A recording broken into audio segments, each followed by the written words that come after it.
It's Sports Talk with PlayerAgent3, man. I'm gonna tell you this right here, man. I grew up an NC State Wolfpack fan, so Oh, come on now. You're starting off like that. Yeah, look. So my next guest is a former UNC Tarheel, so you know what time it is, Mr. Yeah. Baden. Yes, sir. Yes, sir. Up, man? I can't complain at all, man. Blessed and abundant. Yeah, man. Are you still in quarantine, or you getting out a little bit?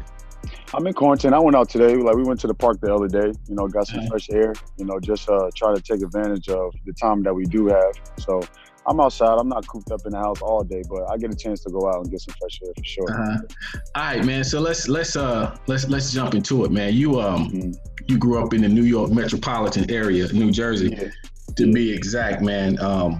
And everybody knows that's a hotbed for basketball, man. Talk about playing in a high profile market like that, especially on the high school level.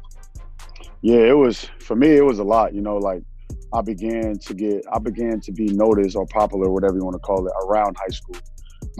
And you got guys in the NBA, you got guys overseas, you got guys who did well in college and in high school as well. That's from that area. Me personally, I went to high school with Kyrie Irving, Michael Kidd-Gilchrist, Corey Fisher, Jeff Robinson, Shaheen Holloway. We went to the same school. So little names like that.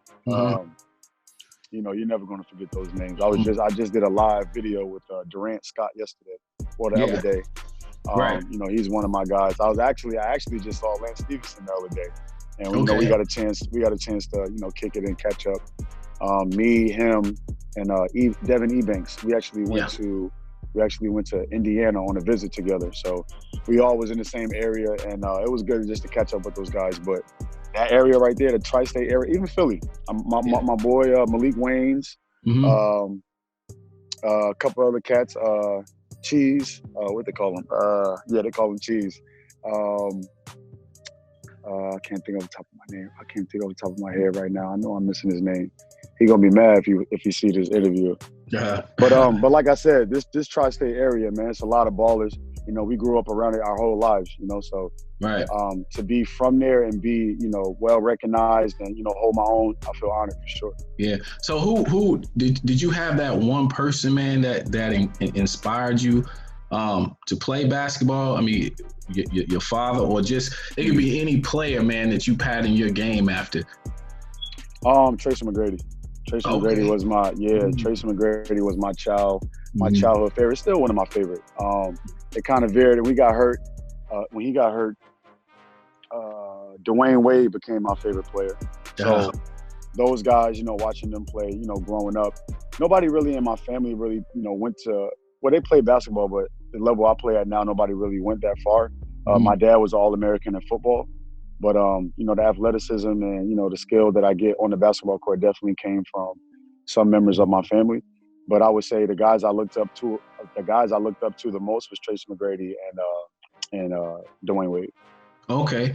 Now you were, and this is for, I want you to kind of speak to kids, kids that are aspiring to be basketball players. But you were McDonald's All-American, highly recruited out of high school, man. What type of work, man, did it take? What type of work did you had to put in, man, to get to that status? Because all kids want to be McDonald's All-American. What type of work needs to be put in to get to that level? When I first started playing basketball, it was just like out of the love for it. It was just having fun. Fortunately, I always had high athleticism and skill. So I would say around high school is where I saw, if I took it serious, and started to actually work on my game and elevate myself mentally and physically, I can go somewhere with it. And around that time, I would say 8th grade, 9th grade, 10th grade is when I really started training instead of just, going outside. Because in my area, everybody's just outside playing. You know what I'm saying? That's how you getting better. You just go to the park, play with your homeboys. You may watch a little basketball on TV, but you're not really studying the game. So I didn't start training and actually wanting to get better until high school. And that's when I started, getting in the gym, you know what I'm saying? Getting in the gym early before. So I went to St. Patrick. So my AAU coach, we would get to the gym around 6:30 in the morning before school started. So 6:30, probably work out for like an hour. Then I got school. And then school was over like at 2:50. So after school, we got regular practice. So practice is around like 3:30. After practice, go home, you know what I'm saying, do some homework. And then we'll be back in the gym around, we'll come late. We'll come like around like 8 o'clock, 8:30. And we don't leave until, sometimes it was 11, sometimes it was 10:30, 10 o'clock. But those extra workouts that I got in allowed me to, stay on the level I'm at now, and allowed me to, keep on elevating throughout my high school and college and my first couple of years as a professional. So it's just the dedication and the work, you know what I'm saying? Like, it's one thing to love the game, but if you don't have the desire to actually get better, then you can only go but so far. Right. So, but being a McDonald's All-American, man, and being highly recruited, man, I'm not gonna hold this against you, bro. But how did you get away from the Big East schools and ended up at the University of North Carolina? Man, I get asked that all the time because I'm a family guy. You know what I'm saying? I'm a family guy, and when I was getting recruited, Rutgers showed a lot of love. Seton Hall showed a lot of love. Villanova, they showed a lot of love. But I also wanted to get away. I also wanted to be in an area to where I'm not too far from my family, and I also felt like I was home. You know what I'm saying? So when I went out to North Carolina, man, it was just my grandmother's from out there, so we got some relatives out there. Okay. And when I went out there, it's like even the guys who were taking care of me, Danny Green, Wayne Ellington, Ty Lawson, those guys, made me feel like I was one of their brothers, like I was a part of their family. You know what I'm saying? The Carolina brothers. So I mean, even now, I'm actually Reggie Bullock is downstairs in the basement chilling. But I'm saying that to emphasize how much of a bond and how much that brotherhood really stuck out when I went there. So it really wasn't even about like, staying home and not going, oh, he's from Jersey, he don't want to go to Rutgers. It wasn't about that at all. I actually love Rutgers. Rutgers was a great university. They actually showed me a lot of love throughout my recruiting process. Even before I started getting recruited, they would come to my 8th grade games and stuff like that. So it was never about that. But I don't know, man. When I went to Carolina, I put that baby blue on. It was just hard to, you know what I'm saying? It was hard to turn that down, man, to be honest with you. So who did it come down to? What were some other schools that you were heavily considering? Well, my visits, I went to Indiana. Like I said before, me, Lance Stevenson, and Devin Ebanks, we all went to Indiana together. I went to Michigan State with Tom Izzo. Gainesville, Florida, with just when Billy Donovan was there. And what was that other one I went to? I went to Villanova, Rutgers, of course.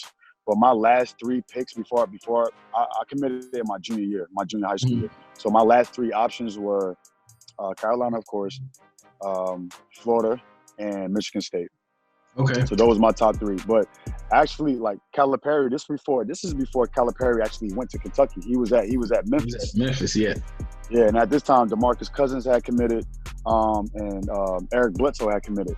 And actually, one of my teammates that I was on the team with at the time, Jeff Robinson, he's from New Jersey as well. He actually went to Seton Hall, but he committed there as well. So I was definitely considering them, but he transferred, and then I don't know, Roy just showed more interest. He was at Coach Roy showed more interest. He was at our practices almost every time he got a chance to, and that was it. But my top 3 schools was my top other 2 schools was Michigan State and Florida, Gainesville. Okay, all right, man. Take me back to the first time your freshman year at Carolina, man. You stepped in Cameron Indoor Stadium. All right, talk to me about that experience. Man, it was crazy. Inner city kid like me, like going to an environment like that and seeing 22,000 fans. Screaming, calling your name, chanting your name. It was just an experience that, I would never forget. You know what I'm saying? So even, gyms like that, playing at Duke, Clemson was even crazy. Yeah. That experience alone, coming in as a freshman,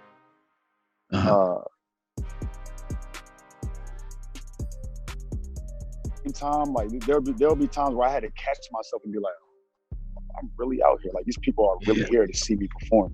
You know what I'm saying? So coming in as a freshman, the seniors, the veterans, they did a great job of, you know, making me feel calm. You know what I'm saying? About yelling. Even when we go on away games, don't worry about, you know, fans talking trash and talking shit.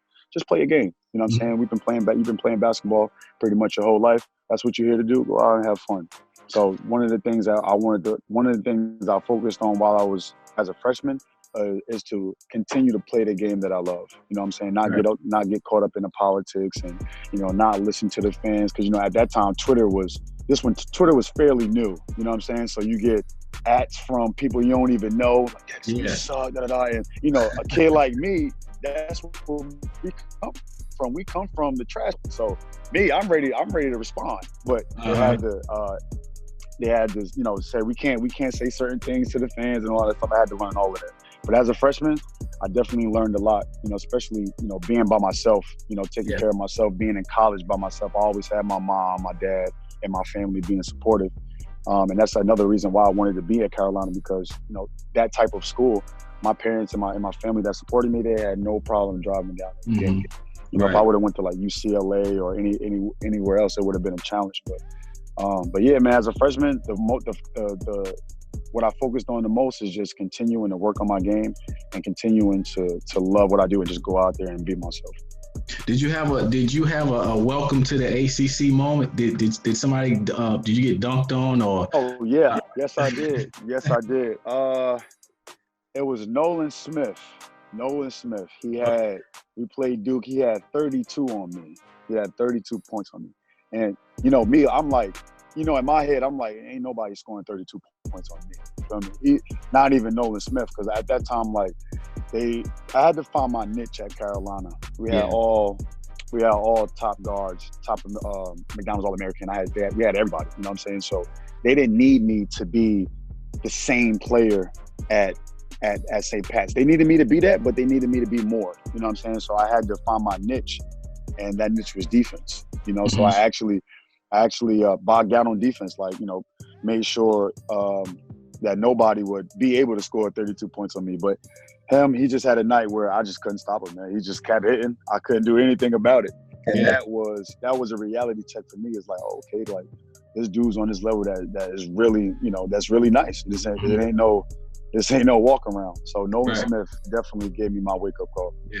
But you know, you talk about your defense, man. You had a pretty solid career at Carolina, man. I think it was your senior season. You led the nation in assists to turnover ratio. Yeah. You were fifth in the ACC in assists, man. Just talk about that whole experience, man. Just being able to hold your own in the ACC for 4 years. Well, like I said, like going into Carolina, you know, for me, I didn't expect to start. I expected to, you know, play. You know, so going into Carolina, I think I played my freshman year. I think I averaged like 8 minutes, probably a little more than that. And surprisingly, I was playing more minutes than at that. My freshman class was the Rare Twins, John Henson, and Leslie McDonald. So we was a highly recruited class. So coming in, I'm thinking, you know, I'm going to get way more than 8 minutes. You know what I'm saying? Like, I'm the star in my senior year in high school, I'm the star of my team. So I'm not looking to go into college and play 8 minutes. So when I got there, like I said, I had to look and see what can I do different from everybody else that will allow me to stay on the floor. And that was defense. So I kind of had to alter my game a little bit to fit in with the system. And even over the years, I haven't been in Carolina in so many years, but even, you know, when people talk about my game at that specific time, you know, I wasn't a high scorer. You know what I'm saying? I wasn't a high scorer, and I laugh about it because I'm a bucket. You know what I'm saying? I'm a bucket, but I had to alter my game like to fit in with that system, and that was defense. They called me the Dex Factor, the X Factor. You know what I'm saying? So most of my points that I got was from steals, fast breaks, you know, getting to the bucket layups, but, you know, offense wasn't run through me. And, you know, what led me to be the assist and turnover ratio I was the only one on the team that was able to play the 1 and the 2. Kendall Marshall was strictly, a point guard. He wasn't really a 2 guard. So I think Carolina definitely helped me to show that, I can be a point guard, and also I can be a facilitator, and also I can score. But over the years, I had to balance out like who else we had on the team. You know what I'm saying? Even my sophomore year, we had Reggie Bullock, PJ Harrison, Harrison Barnes, like all top scorers and shooters. So I got my buckets in, dirty buckets, getting steals, rebounds, just making the right plays. Yeah, so I wanted to ask you, man, being a former McDonald's All-American, and you coming into an environment like a Carolina, man, what type of added pressure does that put on you going into North Carolina? You know what? I would say my sophomore year, I started to relax more and play my game because, like I said, going in there, I'm not used to 20,000 fans there. I'm not used to coach yelling at me and I can't even hear him because the fans are yelling so much. Like at that stage and at that level, you want to do everything right. You know what I'm saying? You don't want to make mistakes. You don't want to be embarrassed from, whether it be the fans, whether it be your coach. You want to do everything right. So with me, I had to stay calm and be patient with myself because I added more pressure on myself by not wanting to mess up. You know what I'm saying? Like, even throughout my professional year, I had some seasons to where I'm like, yo, relax, man, play your game. You know what I'm saying? You're gonna mess up. You're gonna shoot. You're not gonna make all your shots. You're gonna turn the ball over. But what is your? Sorry, I'm outside. These nets going crazy. What are you gonna do to capitalize on your mistakes? You know what I'm saying? Like, what are you gonna? You had to turn over you had to turn over this possession. The next possession, what are you gonna do that shows that you deserve to be out there on the floor? And I had to install that in me mentally in order for me to stay at that level and elevate to the next one. So not putting pressure on yourself and and just trusting yourself. All right, so you do your thing in Carolina for 4 years, man, and you go undrafted 2013, but you still get an opportunity in the NBA Summer League with the Portland Trail Blazers. Talk about that experience in playing in the NBA Summer League, and how did that make you feel that you didn't get drafted, but you did get an opportunity in Summer League? I'll be honest with you, like I said, I tore my ACL my junior year in high school. My junior year in college, and there was talks around like if I'm going to be able to jump the same, if I'm going to be able to move the same, am I going to be fat? Am I still going to be that fast player that gets up and down the floor? I hurt my knee like in mid-season, so I didn't redshirt. That next season, my senior year, I wasn't 100% until like mid-season. I remember this the actual game we played Boston. We played Boston College, and I wasn't 100%. You know what I'm saying? I wasn't 100% at all. My knee, physically, I was 100%, but mentally, you got certain moves that you don't want to make because the pain that you experienced when you did hurt it. And all the guys will tell you that. Everybody who hurt their knee will tell you that. So physically, I was good, but mentally, I had to get on the same level. So that didn't take till about mid-season, I would say. And I didn't have the season that I wanted to, you know what I'm saying? But after my draft workout, I think I worked out for about like 9 NBA teams, and I did very well. I mean, I remember one of the teams, I ain't gonna put him out there, but one of the teams, he was like, you messed up by going to Carolina, right? And it messed me up because nobody ever said that. Nobody ever said that to me. So I was like, why you say that? And he was like, well, you got to understand that Carolina. A lot of people has to understand. People on the outside that's looking at it, and they don't understand that Carolina is a system. You know what I'm saying? That system that we played in, Dean Smith played the same system. You know what I'm saying? They're not changing their system to where they have different players. Like I don't play like Ty Lawson. You know what I'm saying? But Coach Williams is expecting me to do the same thing as him. You know what I'm saying? In that position. So to say the least, the system stayed the same, and you got guys who commit there. And if you don't adjust your game to fit in that system, you get squeezed out. and that's another reason. Another reason why I had to adjust my game and find my niche and start to focus more on defense. But my draft workouts, man, I was killing my draft workouts. I did very well.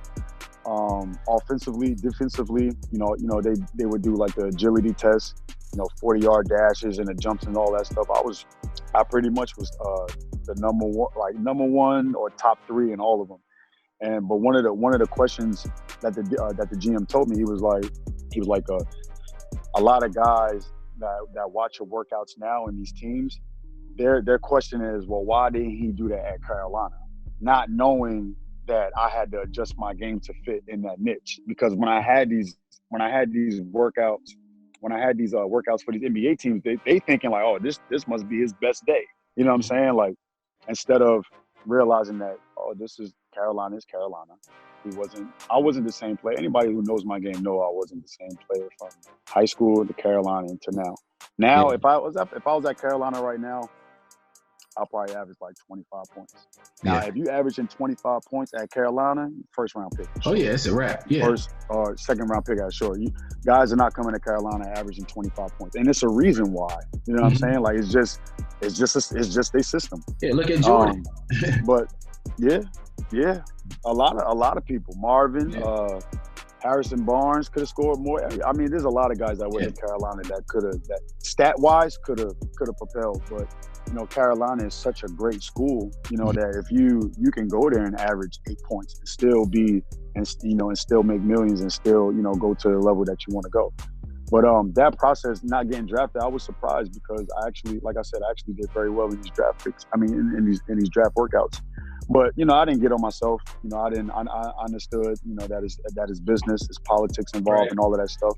And I just continue to work on my game, man. Playing for my first year playing for the Portland Trailblazers in Summer League, I was a little disappointed. I didn't get minutes at all. And even when I did get, I think I averaged like 6 minutes. And when I did get the minutes, I performed. I did my thing. But I had to learn that I couldn't put so much stress on things I could not control. You know what I'm saying? If it was up to me, I would have played 32 minutes. You know what I'm saying? But, at that level, there's nothing you can do but appreciate where you are, continue to work on your game, and not blame anybody. You know what I'm saying? I did a lot of blaming, like, oh, coach ain't putting me in, my agent ain't doing this, my agent ain't doing that. And that was a young-minded me. So, young players that's watching this video, I would say that throughout your journey, don't ever put blame on someone else. You know what I'm saying? Take control and focus on what you can change and what you can control to get you in these situations that's beneficial. After the summer league, I went to go play in France, and just continue to get better. But that whole experience was very humbling for me because coming out of Carolina, my mindset is, okay, well, I just started on a team that we went to the Elite Eight, we won the ACC championship. I started on that team for 4 years, like. Why am I not in the NBA? And all those guys went to the NBA. So mentally, I had to, not put blame on myself. I mean, not put blame on Coach Roy, not put blame on my agent at the time, not put blame on anybody, and just continue to do what I can to make sure any situation I go to is beneficial. So at that point, were you ever one of those players that was, because you have a lot of players that say it's NBA or bust. And I just want to play professional basketball and take care of my family, whether it's in the NBA or overseas. What was your mentality? Oh, I'm an optimistic guy, man. Like I take advantage and I make the best of any situation. So for me right now, my life is blessed and abundant. Like for me to continue to do what I love, travel the world at the same time, whether it's I've been in Greece, I've been in Cyprus, I've been in Qatar. I just got finished playing in Russia. I've experienced a little bit in Canada, France. I've been all around the world, man. And even when I come back home, like these guys know who I am. You know what I'm saying? Like these NBA guys know who I am. I don't look at myself as an overseas guy. Like I'm a professional. You know what I'm saying? I always say I don't have a lot of mileage on me. You know, I'm not playing 82 games. You know what I'm saying? I'm 29, but I feel fresh. You know, I feel like I'm at my peak. I feel good, and I'm still Reggie. Like I said, Reggie in there. You know, he's a what I would say number 2, or I think he led the league. I forgot what year was that, but he led the league in 3-point percentages. And I'm working out with him, so you already know what my shot and game can go to. You know, working out with him, and you know, even he gonna laugh when he hear this, but even beating him and shooting drills and stuff like that gives me the confidence and the knowing that I don't label myself as, you know, the overseas guy or even an NBA guy. I'm a professional, and that's what it is. That's what I do. Right. That's good work, man. And you definitely had a successful career playing basketball, whether it's in the NBA or overseas, man. Now, I got a two-part question for you real quick, man. Okay. Your biggest challenge, man, in college and on the professional level. I mean, it could be on the court or off the court, man. What would you say your biggest challenge was? Okay, let's start in college. My biggest challenge was on the floor was getting used to not playing as much, right? Like I said, my freshman year, I don't know the statistics, but I would guess probably like 8 to 10 minutes. And, you know, like McDonald's AllAmerican, Elite 24, played for the Olympics. Like, to come from that to go to Carolina and just sit on the bench for 30 minutes, it was just mind-boggling to me. You know, like, it just wasn't that was a big challenge for me to adjust to. That was my biggest challenge by far. That was my biggest challenge because, you know, I want to play. You know what I'm saying? I put the work in. You know, all those guys at Carolina would tell you that, you know, they come in the gym 11 o'clock or 11 o'clock at night, early in the morning, class or no class, like I'm in there.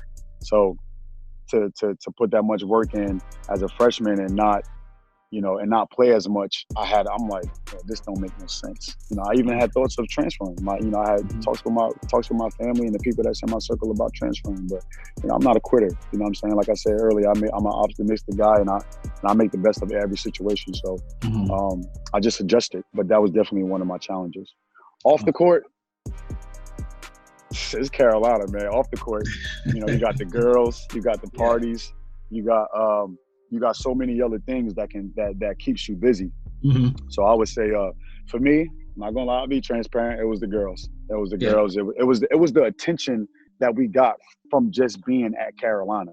You know what I'm saying? I wasn't used to that. Yeah, I was in a couple magazines in high school, and I had a couple photo shoots, and, you know, everybody knew me in my city, in the tri-state area at high school. But when you go to Carolina, Carolina basically the NBA, man. Carolina is basically the NBA. So you go to a school like that, all the attention that you get, and, you know, you got the fans, and even, like I said earlier, you got fans that talk shit to you, you know, that want to get under your skin and all of that stuff. So, but I would say the challenge on the floor is not playing as much as I thought, you know, not playing as much as I thought I deserved. And off the court is just the attention that you got from just being at Carolina and just being in that atmosphere. Have you had any challenges since you've been playing professional basketball? Yeah, of course. Like, I mean, I went through a challenge my last season. When I played in Russia, the communication, you know, the understanding. Because, you know, they're a whole different culture. You know what I'm saying? I don't speak the language. And it's you know, I think it's very important to have that chemistry with your teammates, and also with the coach, you know, and there was times where, you know, I couldn't express myself as I wanted to because they just simply don't speak my language, you know? So it got to a point where we had to hire a translator. We had to hire a translator. So, you know, the players, they knew a lot of English, so I didn't have to, like, really. I was comfortable with talking with them, but you gotta have that you gotta have that bond with the coach. You know what I'm saying? You gotta have that bond with the coach, and especially the head coach, the assistant coach. He talked a little English. He talked a little bit of English, but I had to talk slow. Like, the way I'm talking to you now, I couldn't talk to anybody on my team like this. You know what I'm saying? Wow. I had to slow down. I had to, you know, make sure my words are very simple so they understand. But that's the biggest challenge, is just having that mutual understanding with the player and the coach, and being able to express yourself how you want, to whether it be your teammates, whether it be to the refs, whether it be to the staff, anybody. So that's my biggest challenge that I've had playing overseas. It's just as far as the communication, but it's gotten better. You know what I'm saying? Like even the teams, like as I progressed in my career, I went to better teams. You know what I'm saying? And those teams, they can afford somebody on staff who's able to speak English and have a translator and all of that stuff. So but that's the biggest challenge that I've had. Okay. All right, man. I got a few more questions for you, man. For those that don't know, man, you've dabbled in a little bit of modeling and acting, the entertainment business, man. Can you talk about that a little bit, and where did that come from? Is that something that you always wanted to get into? Talk about that a little bit. Oh, for sure. I always wanted to get, like, thinking about it now. When I was young, I used to always go in the living room, and I used to, just reenact movies that my mother liked, or like my dad liked, or my sister liked, and just impersonate, whether it be Bernie Mac, Martin Lawrence, Chris Tucker. I would always do that in front of my family, and they would laugh. So I kind of fell in love with it when I was very young. I love movies. I love watching movies. When I watch movies now, it's a different mindset. Now I try to like envision myself saying certain lines, like Denzel lines and all of that stuff. But I started at a very young age. As far as the modeling and stuff like that, I didn't really think about doing anything like that until the attention from basketball came, when I started being in, newspapers and magazines and stuff like that, and having these photo shoots. I started to, people was in my ear like, yo, you should model, man. Like you should go somewhere with this. Like you look good on camera. So that didn't come until like high school. And even after college, I will always dip and dabble in modeling and acting, but I was never fully committed to it, because I had to, when we come home after the season, we only got 3 to 4 months to be home, and then you got to go back overseas. So I couldn't really commit. I really couldn't commit to it like I wanted to. I had a couple casting opportunities. I actually did a couple commercials, and I got the job and everything, but I couldn't do it because I had to leave. You know what I'm saying? So, but modeling and acting is definitely, something that I want to do, and definitely that, take advantage. Even now, times like this, and definitely take advantage of it, while I can. Yeah. Now you're currently signed to JCK Sports Group, man. Shout out to Jamie Knox.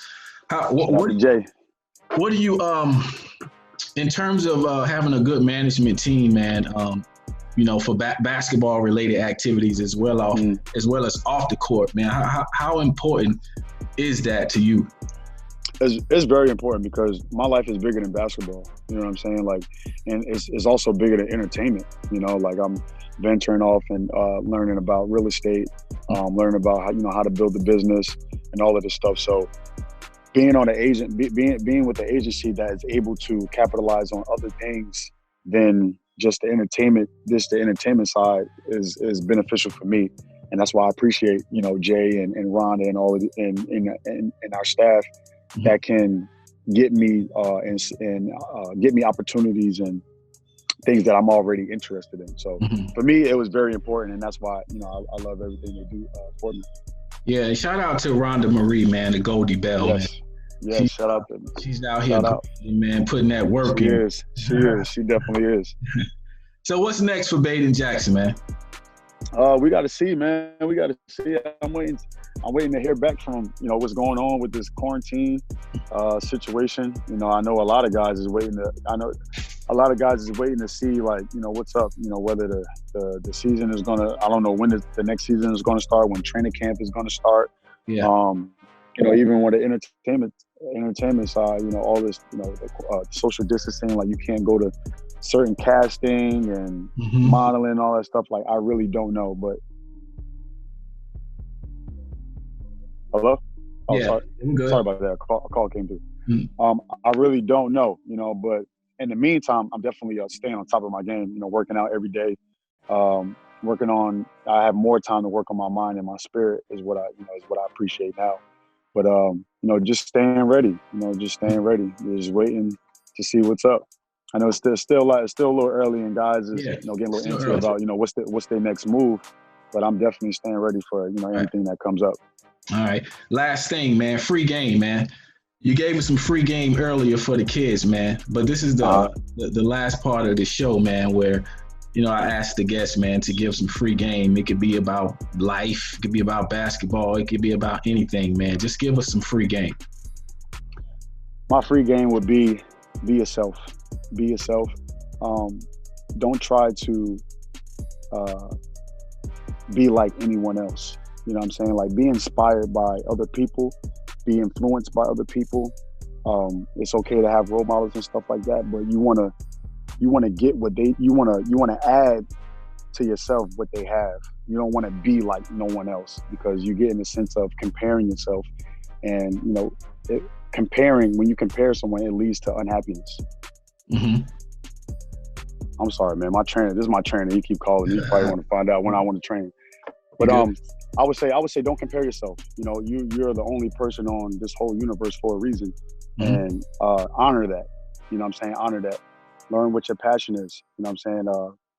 Be true to who you are and what you want to do. You know what I'm saying? Don't worry about what people say about you. Don't worry about what others may think about you, because at the end of the day, it's just an opinion. Opinions aren't facts.